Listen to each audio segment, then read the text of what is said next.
Okay, Deandra, you told us that you were struggling with that first question, why am I alive? And I think a lot of people feel that way. Let's talk about that.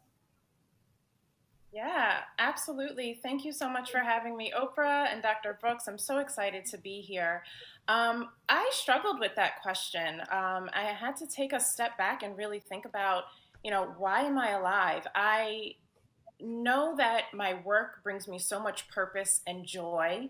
I love what it is that I do and who I'm doing it for.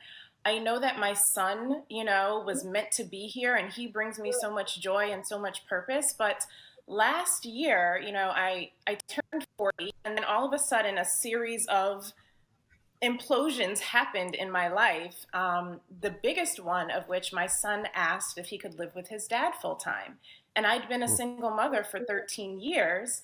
And I didn't realize how much of my identity was wrapped up in being a single mom. And even though I had taken the words like struggle and hustle and grind out of my vocabulary, I realized that I was still like in that mentality on a daily basis. And so I have this like empty nest now, and I really struggled with like, I thought I was a more well rounded person, but apparently not, And so it really brought up questions about why am I alive now? Like, what is my purpose now? My son is not here any longer, and so Mhm. much of my life has been wrapped around him. And so this question really stumped me. Like I said, I know what I want, or I know whom I'm working for and whom I'm doing things for, but that existential, why am I alive Why? question is still out there. Mm. Yeah, we were talking about this a minute ago, just from some empty nesters, and you just got empty nest a little early. Yeah. Um, yeah, and it's not what you were expecting, and it's a really hard thing. Now, first of all, let me just kind of be a little social scientist on you, and let me tell you what the empirical, what we call the regularity, what ordinarily happens, what you can probably expect from this.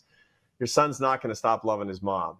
On the contrary, it's very normal for an adolescent boy to want to be with his dad more. That's a really good thing, and you should be really happy about that because he needs to learn how to be a man, and the best way he's going to learn how to be a man is being with a man. Now, you might say, "Yeah, but I don't know," but I get it. I mean, I completely get it, and it's a source of grief for you, but it's going to be a good thing for him, and he's coming back, and he's always going to love his mom. He's always going to love his mom, and that's really the meaning. Look, we think about the meaning of life as the meaning of life. I have to do something that's like outsized and extraordinary and something in the paper, like some big job or whatever it happens to be. But let me tell you, real meaning comes not from the bigger things, it comes from the littler things. When we're trying to be too special, we lose meaning. When we actually look at the sources of happiness and love, that's when we find meaning. And let me tell you one thing that only you can be, which is your son's mother, whether he's living with you or not. Only you can be the one who loves him like you do. There's nobody else in the world, and he's always gonna know that. The unconditional love that only a mom brings. It's just the most amazing thing that we all have this special love for our moms. All us boys, we're all just big boys, and we all love our moms. And we love our moms because they loved us in a special way. Even when we were terrible and even when we broke their hearts, they still loved us just as much. The meaning in your life, among other things, is he needs you actually more than when he lived with you. And he's going to see the resiliency that is in you every time you see him to say, what's it feel like to be living with another guy? Tell me what it feels like to be developing into a man and to be proud of him for becoming a man while still loving him as your little boy. Thank you for that. That touched my heart. It's been a struggle. He doesn't need me as much, and shifting from parent to more mentor now. And, the conversations that we do have, they're very different. And I'm appreciative of it, but I thank you for pouring that into me. Yeah, you're Wow. going to see more I and more. felt And that by one the too. I time, felt that too.